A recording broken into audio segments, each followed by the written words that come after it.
we have a new number one player in the world, and it was Luke Donald here stateside at Harbortown at the Hilton Head tournament, the Heritage Classic. He was hoping to become the new number one player in the world and went to a playoff against Brandt Snedeker. And on the third playoff hole, lost to Brandt Snedeker, who puts on that tartan jacket that they give for winning the Heritage Classic. Probably for the last time. There is no sponsorship left for that storied venue. You know, the one with the big red and white lighthouse behind the 18th green there, that Pete Dye design that the players love so much. Probably going to be the last one. So Lee Westwood was playing over in Indonesia, and he won. So Lee Westwood, I think it was the Indonesian Masters. Lee Westwood, the Englishman, is now number one. He supplants the German Martin Keimer atop the world rankings. So congratulations to Brandt Snedeker. We will be broadcasting live from the World Golf Hall of Fame inductions with Jim Nantz from CBS. Dan Hicks from NBC will be with us. President George Bush, Herbert Walker Bush, will be put into the Hall of Fame along with Ernie Els, who will join us on the program.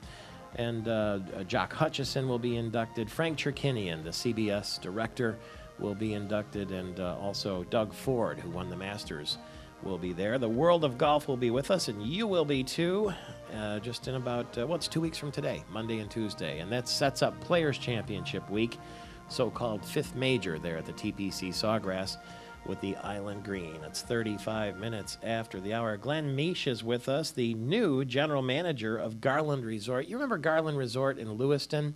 One of the first really posh northern Michigan golf resorts. And Ron Otto, who was an auto parts dealer in the Detroit area, industrialist of some sort, wanted an escape for his family, and he came up with this resort, and they just made it beautiful, deep in the woods there near Lewiston with the big log lodge. And now new owners and new management. Glenn, good morning to you. Good morning, Michael. How are you? Not too bad. Garland was the belle of the ball at one time and then sort of maybe moved into a secondary position to some of the other high-profile resorts. Where does it stand now, and where are you going? It's going to go back to the belle of the ball. Yeah. Yeah. Actually, I've been at Garland now for 6 weeks, moved up from Phoenix, Arizona, and we are under new ownership. We have been under ownership since August of 2009. Mm-hmm. And the new ownership is New Frontiers Capital, which is based out of Auburn Hills. And they have put in multi-million dollars worth of renovation. If you haven't been here in over a year and a half, I would dare say you probably wouldn't even recognize the property since the improvements have occurred. You're kidding. What would I notice first? The lodge. You know how beautiful the lodge. It's the largest log structure east of the Mississippi.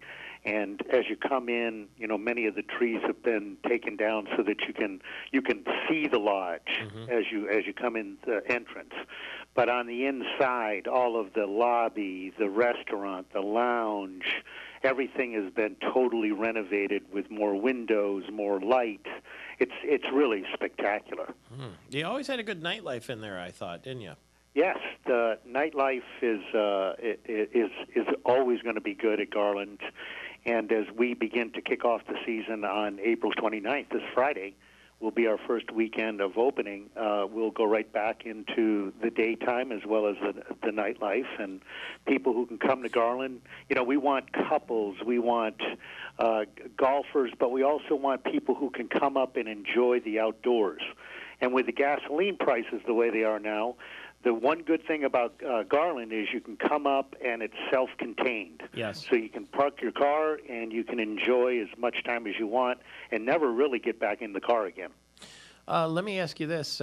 You didn't mind giving up the oppressive heat of Arizona to come to northern Michigan? Well, actually, it was very interesting because it was just getting into the oppressive side.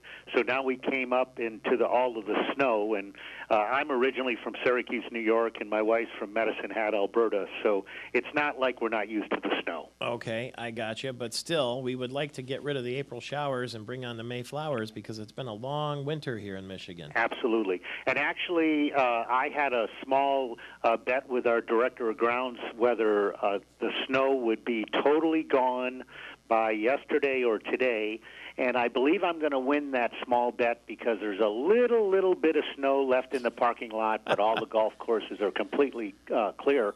And actually, we came out smelling very, very good from all of the tough winter we had here. Are couples and is that your niche really? It's kind of a romantic golf resort, if there can be such a thing. You know, I think what happened, Michael, is we ended up going from what you said, the posh property, to where we had the majority of our golfers were males who came up, and they still will be. They love to come up in groups.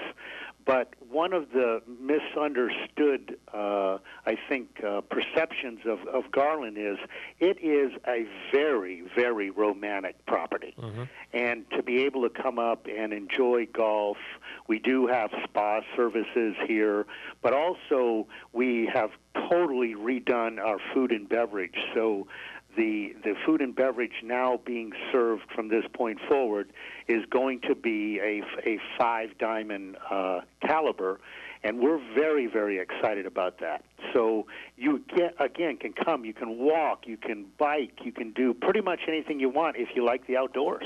What would your price point be for 18 holes, average? Right now, going into the spring, if you were a hotel guest, you're going to pay $40 Monday through Thursday, mm-hmm.